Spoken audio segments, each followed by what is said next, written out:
Assalamualaikum warahmatullahi wabarakatuh. Jumpa lagi di channel Radio Horor. Sebelum kita masuk ke ceritanya, tekan dulu tombol subscribe channel ini dan nyalakan juga lonceng notifikasinya sebagai bentuk dukungan kalian. Untuk kisah kali ini ada sebuah cerita yang ditulis oleh akun Twitter yang bernama @payunghitam. Dan untuk kisah yang akan saya bawakan kali ini yaitu kisah yang berjudul Tujuan Akhir. Bagi teman-teman yang ingin membaca langsung ceritanya, nanti saya sertakan linknya di kolom deskripsi. Dan seperti apa untuk kisah kali ini? Langsung saja kita simak berikut ini.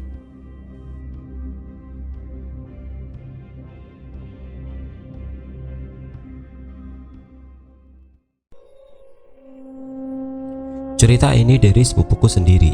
Jadi kejadian ini baru banget lebaran tahun lalu, sekitar bulan Maret sampai April. Di sini foto dan video terlampir untuk membayangkan suasana. Tapi kalau kalian tahu lokasinya, ya udah. Tapi aku gak bakalan sebutkan. Sedikit latar belakang dulu ya. Aku tinggal di Cibinong sama keluarga. Aku juga masih semester 6, kuliah di salah satu universitas di Depok. Dan aku punya keluarga besar dari mamaku yang rata-rata di Jakarta, termasuk nenekku. Jadi, setiap lebaran atau ada pemilu, aku sering ke Jakarta sama adik, mama dan bapak. Waktu itu aku agak lupa, tapi yang jelas bulan Maret aku sakit demam berdarah dan tipes yang mengharuskan aku untuk dirawat di rumah sakit. Di rumah sakit itu aku dirawat 1 minggu. Setelah 1 minggu aku ngerasa badan udah agak enakan, walaupun gak sepenuhnya sembuh. Akhirnya aku keluar dari rumah sakit, dan itu pas banget 2 hari sebelum lebaran. Di rumah ternyata kondisi badanku lama sekali pulihnya. Akhirnya tanteku, sebut saja Tante Yuni, dari Jakarta nelpon, nyaranin untuk dirawat di rumah nenekku saja di Jakarta. Karena di sana juga banyak orang yang bisa ngerawat aku. Cuaca yang gak sedingin di Cibinong juga. Ditambah di sana ada pengobatan alternatif kenalan dari tanteku ini.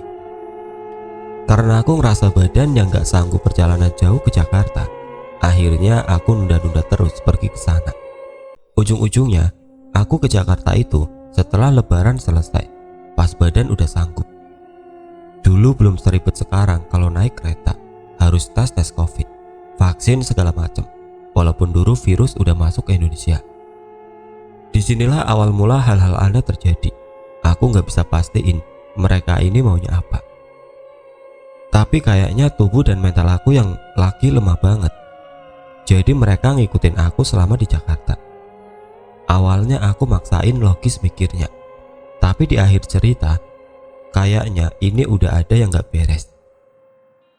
Karena aku sendirian ke Jakarta, aku sering banget laporan ke orang-orang terdekat aku, terutama sama pacar aku yang kebetulan kita LDR waktu itu. Jadi kayak orang pacaran pada umumnya aja. Suka kirim foto lagi di mana, lagi apa gitu. Aku sih biar cepet aja, jadi ngevideoin sama ngefoto hal random di depan aku, nunjukin aku di mana dan lagi apa, yang penting jelas gitu. Ya walaupun HP yang aku pakai iPhone 5. Maklum ya teman-teman, jadi beberapa foto di sini agak blur. Awalnya oke-oke aja pas pacarku ini lihat foto dan segala macamnya yang aku kirim. Singkat cerita, nyampelah aku di stasiun tujuan akhir di Jakarta. Di sana masih banyak orang yang mau berebutan pulang kampung, padahal udah kelar lebaran. Stasiun rame, nggak kayak hari biasanya. Di situ posisinya abis maghrib jam 6 di Jakarta. Dari stasiun aku dijemput kakak sepupuku, langsung dianterin ke tempat beli obat alternatifnya ini. Nggak expect sih, sampai sana penjualnya gelagatnya agak aneh. Ngelihatin aku nggak kayak ngelihatin orang-orang pembeli yang lain. By the way, pengobatan ini bukan pijat gitu-gitu ya, tapi jual sejenis minuman herbal yang harus diracik fresh gitulah. Habis beli obatnya, aku cus ke rumah nenekku. Terus kakak sepupuku bilang gini, nggak tahu bercanda apa gimana. Wih, lo sakit bukannya kurus, malah tambah berat. Aku ketawa-ketawa aja, terus bilang, banyak kempes kali. Ya udah gitu doang. Aku juga nggak pikir aneh-aneh. Sampailah di rumah nenek, Ternyata ada saudara aku, sebut saja Tante Vio. Kebetulan punya bayi yang bakal nginep juga di rumah nenekku sampai beberapa hari. Tapi pas masuk, hawa di rumah nenekku ini agak beda. Aku hafal banget suasana rumah ini. Selain plafon yang tinggi, di sini banyak lubang angin. Harusnya di sini adem, tapi justru sekarang di sini itu singgup banget. Aku sampai tanya, "Habis ada tamu kesini, Mbah?" Tanya aku gitu ke nenek.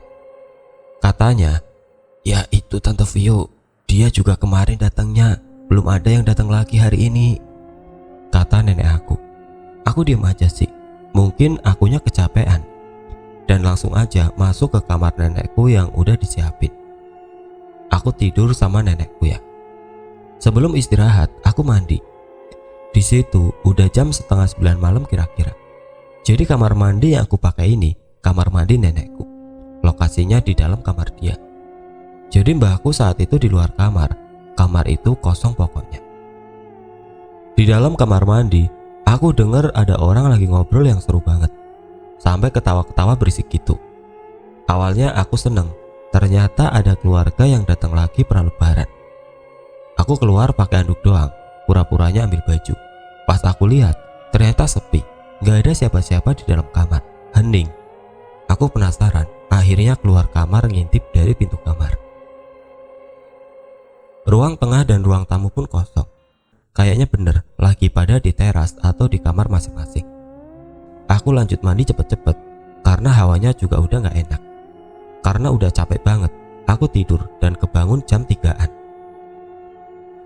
Sebelum bangun, aku mimpi ngelihat sosok sulut cahaya terang, bentuk manusia. Posisi dia duduk di TV nenekku sambil makan sesuatu.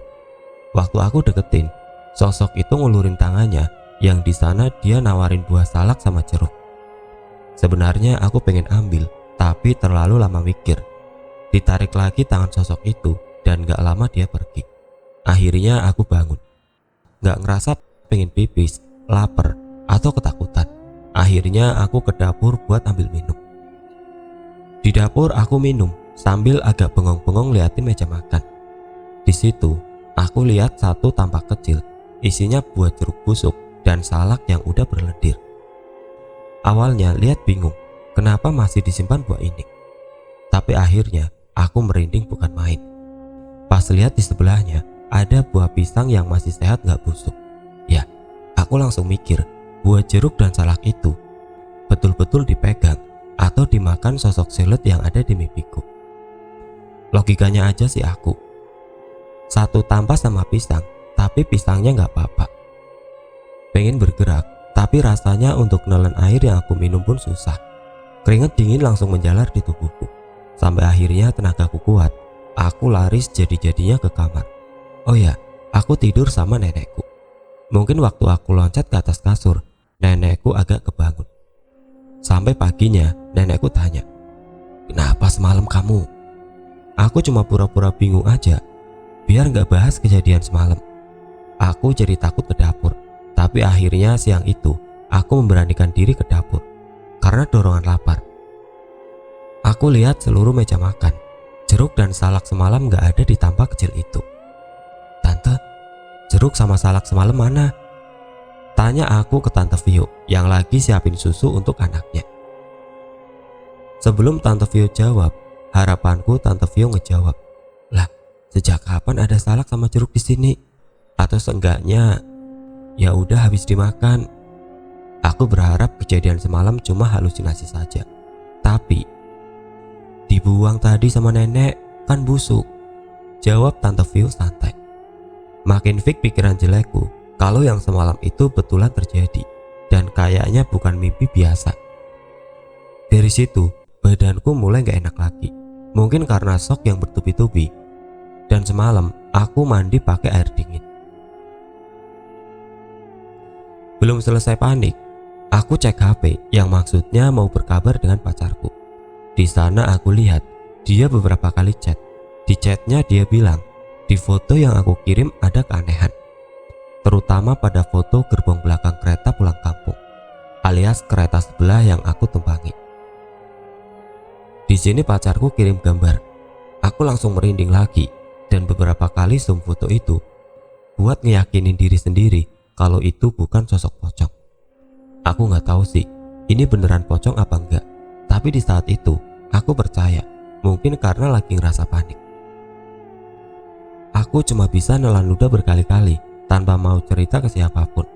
Aku orang yang malas banget mikirin hal mistis. Jadi aku cuma beradu argumen sama pacarku saja. Dan dia juga akhirnya bisa menenangkan aku kalau mungkin itu cuma bayangan atau benda putih yang digantung. Beres soal foto, singkat cerita udah masuk waktu maghrib, alias hari kedua di rumah nenek. Ini aku benar-benar dibuat bingung. Bahkan orang seisi rumah dibuat bingung. Jadi sore itu sepupuku Januar 8 bulan selesai dimandikan mamanya, Tante Vio, dan ditidurin di ruang TV sendirian. Tante Vio-nya nyiapin makanan di dapur sama nenek dan Tante Yuni. Posisinya di rumah cuma ada aku, nenek, Tante Vio, Tante Yuni, dan anaknya Tante Vio. Suami Tante Vio, om kandungku, lagi pergi ada keperluan. Aku di kamar nenek, main HP dan santai-santai aja. Pintu kamar juga aku tutup ya. Tiba-tiba aku dengar suara Tante Vio dari arah dapur bilang, "Tawa-tawa aja sih Dedek, betah ya?" sambil teriak. Tante Vio mulutnya emang agak cablak alias suaranya kenceng kalau ngomong. Aku masih biasa saja. Gak lama ada suara omku di ruang TV lagi main sama anaknya. Aku masih biasa aja main HP sampai ada suara benda jatuh kenceng banget, disusul suara anak Tante Vio nangis. Aku cepet-cepet keluar dari kamar langsung ke ruang TV. Aku ngeliat di situ Tante Vio yang langsung gendong anaknya dan Tante Yuni yang sesumbar bilang, "Gimana sih ini Ilham? Masih untung gak kena kepala," sambil memungut botol sirup setengah pecah yang entah dari mana sumbernya. Aku masih keheranan dan ngelihat sekeliling ruangan, berusaha mikir logis dari mana botol itu jatuh. Posisi sepupuku ini jauh dari meja, bahkan lemari. Gak mungkin botol sirup sampai ada di situ kalau bukan dibawa sama manusia. Di situ entah keluargaku gak ada yang ngeh atau sadar dari mana itu botol, atau emang udah tahu ini gak beres, tapi pada diam-diam aja. Aku pun milih untuk diam aja. Akhirnya sepupuku udah agak tenang. Aku balik ke kamar dan tanteku balik ke dapur. Gak lama dari itu, aku dengar suara motor. Itu omku. Aku yang langsung connect ke kejadian tadi, langsung lari ke teras dan nyerbu omku dengan pertanyaan. "Ini baru pulang, gak lihat nih kehujanan? Di Jakarta Timur hujan. Ngapain udah pulang terus pergi lagi?" "Om bener-bener baru pulang nih," kata omku. Aku dan omku akhirnya masuk ke rumah. Omku masih mengenakan jas hujan, pergi ke dapur untuk ke kamar mandi, ngelepas jasnya. Waktu masuk ke dapur, aku bisa jelas banget lihat muka heran dari tanteku dan nenekku. "Hap, lu baru sampai?" kata Tante Yuni. "Iya, tadi di Jakarta Timur hujan. Ternyata sampai sini kering. Kenapa sih?" kata omku yang juga kebingungan. "Tadi si Januar main sama siapa dong?" kata Tante Yuni. "Tadi jelas banget aku di kamar dengar suara om lo lagi main sama Januar," kata aku yang langsung diiyakan Tante Vio juga. "Iya mas, aku kira tadi juga kamu udah pulang," jelas Tante Vio. Karena makin gak karuan perasaan kita, akhirnya makan malam kita santap tanpa nikmat. Nenekku akhirnya nyuruh kita untuk sholat isya bersama dan dilanjut tadarusan sebentar.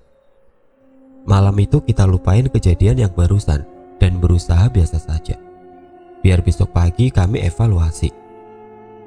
Aku cerita akhirnya kejadian ini ke pacarku. Aku punya firasat, ini ada sangkut pautnya dengan foto dan sosok yang ada di mimpiku kemarin malam. Tapi segalanya dibantah sama pacarku ini kalau itu bersangkutan, tanpa alasan yang logis juga. Tapi aku paham, mungkin dia gak mau memperkeruh keadaan. Malam itu aku tidur normal dan bangun sedikit lebih cepat, sekitar jam 5:30 pagi. Aku lihat HP dan scroll HP sebentar, tanpa sadar aku ketiduran lagi sekitar jam 7. Di tidurku yang kedua ini, Aku mimpi yang aneh lagi. Aku lihat di kaki kasur nenekku ada bapak-bapak pakai baju rapi. Warnanya biru dongker dan ada sedikit ornamen emas di pundaknya. Rambutnya kelihatan coklat emas, kulitnya pun pucat. Aku bingung, siapa orang ini? Keluargaku Jawa, gak ada satupun di antara kita berkulit cerah pucat. Semua sawo matang dan rambutnya hitam. Mungkin orang ini sadar aku kebangun. Dia pun perlahan menunjukkan mukanya, seorang laki-laki bule, melihat datar ke arahku. Aku takut, tapi gak bisa menggerakkan badanku sedikit pun. Dalam hati, anjay, ini orang mau apa sih? Tapi aku lihat dari gerakan bibirnya, seolah dia mau bicara. Dan dia bicara, tapi gak kedengeran ngomong apa. Lama dia diam, natap aku tanpa makna. Mataku juga seolah dipaksa untuk memandang wajahnya yang dingin.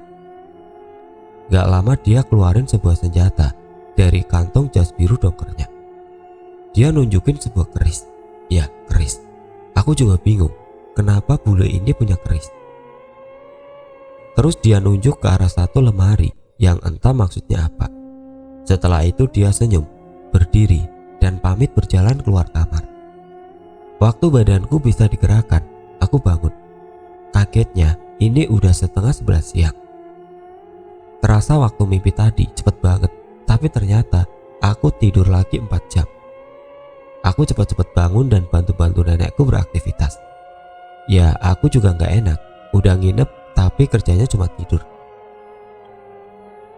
Di tidur aku yang panjang ini, berasa kayak masih capek. Apa ini aku betul-betul belum pulih, tapi benar-benar lemes dan badan pada linu. Aku yang sok kuat ini akhirnya cerita ke nenekku. Setelah cerita sampai akhir, nenekku cuma ketawa dan menepuk pundakku beberapa kali. Dia nyuruh aku untuk sholat zuhur. Waktu sholat siang hari jam 12-an. Aku nurut aja. Selesai sholat, nenekku kembali nenangin aku supaya jangan terlalu dipikirin. Jangan takut sama jin atau semacamnya, itu hal biasa katanya. Aku agak gak puas sama jawaban nenekku. Sorenya di hari itu, aku beli lagi minuman obat alternatif itu. Kemarin aku beli minumannya 45.000, tapi ini jadi 55.000. Aku bilang sama penjualnya, "Nggak kelebihan pak, naik ya harganya," kata aku agak bingung dan kesal. "Mbak, ini minumannya udah saya kasih beberapa rempah tambahan.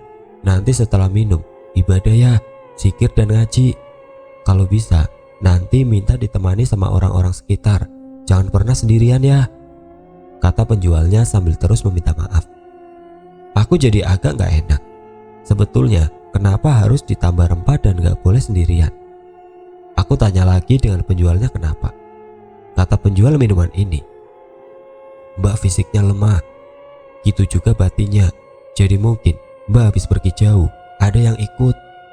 Tapi Mbak masih selalu sadar dan gak kesurupan karena Mbak punya penjaga yang mungkin gak gitu kuat, tapi mampu melindungi," jelas penjual itu. Aku yang masih gak paham, tapi antrian di belakang masih banyak. Ya udah, aku kasih uangnya dan pulang ke rumah nenek.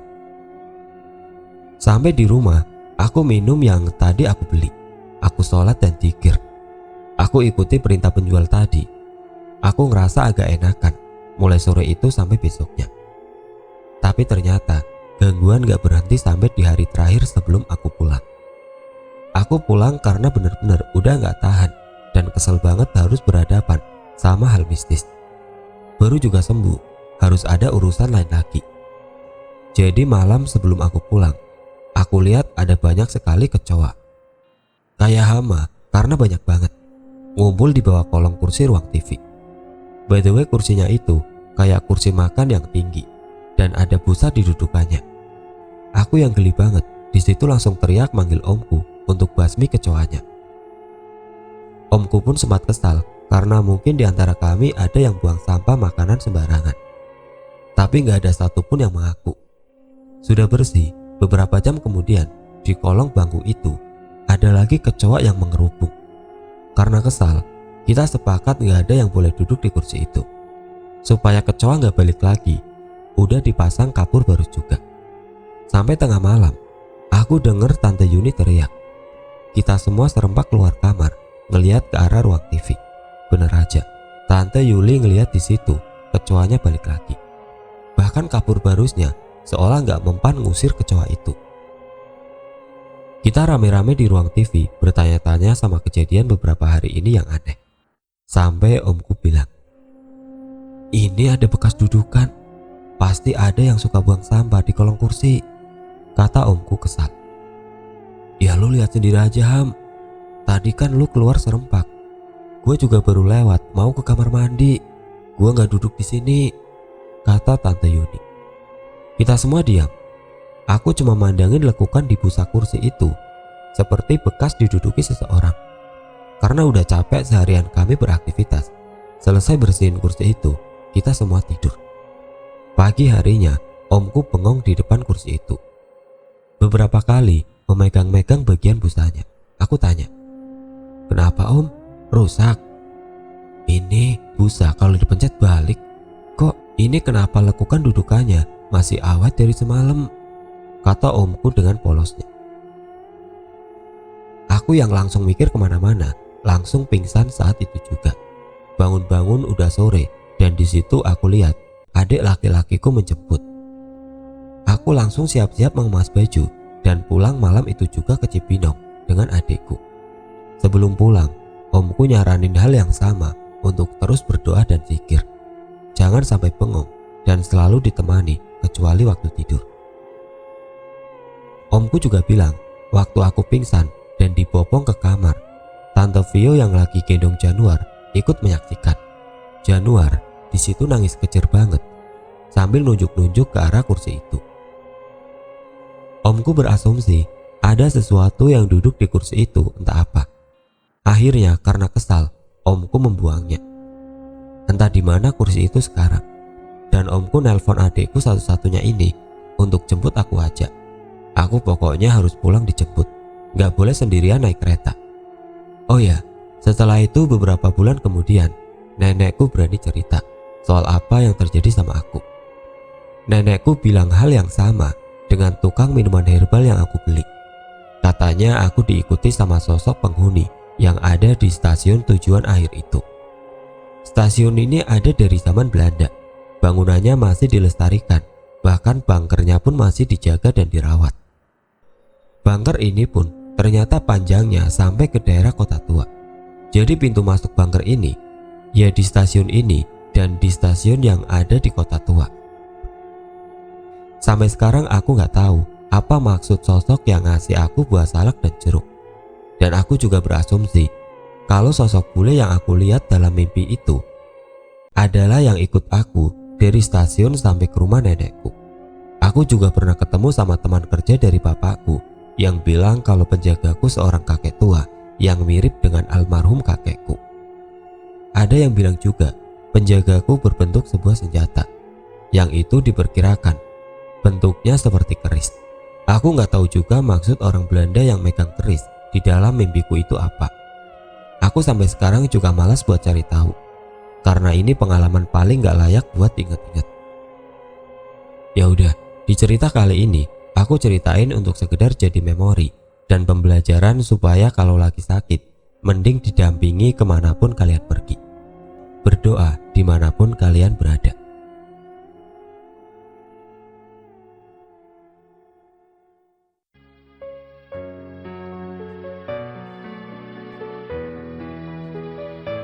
Oke teman-teman, sekian dulu untuk kisah kali ini. Semoga apa yang sudah saya sampaikan dalam cerita ini dapat dijadikan pelajaran untuk kita semua. Dan bagi teman-teman yang baru bergabung, jangan lupa untuk like, komen, share, serta subscribe channel ini. Dan nantikan kisah-kisah horor berikutnya tetap di channel Radio Horor. Wassalamualaikum warahmatullahi wabarakatuh.